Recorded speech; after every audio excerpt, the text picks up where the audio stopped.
James' position was a bit dodgy at the end of day 2. Day 3 was washed out, but we emerged with a lot of credibility by the end of day 4, and well, certainly thanks to your performance and that of Ryan Tenderscarter particularly.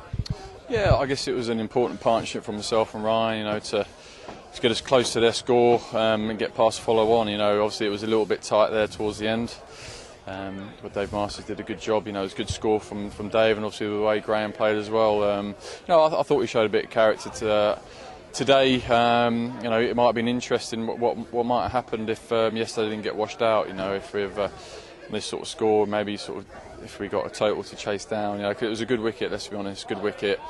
Wasn't doing a great deal for the seamers and wasn't really breaking up. No, indeed. And looking at the longer-term picture, 5 games to go now. Still everything to play for, isn't there? Some interesting cricket ahead of us. Yeah, it will be. Generally, sort of results seem to happen, or if the game's going nowhere, maybe a game gets arranged. But ultimately, I guess arranged games is after sort of both sides have performed well. You know, it's you know, you still got to do the basics right. You still got to get in the game.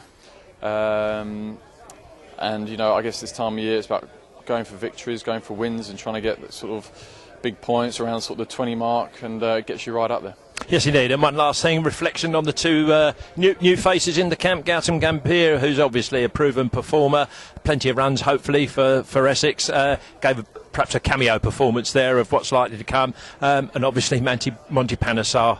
Yeah, I mean GG was fun. I mean, he looks in great nick. I mean, the fact he hasn't played any cricket, any sort of game time, you know, he looked in probably the best nick of everyone out of our lineup. You know, he's got great touch, quality bloke, lovely guy. He's fitted in really well, and as Monty has as well. You know, I thought he bowled exceptionally well. You know, 54 overs, I think was what he bowled first innings.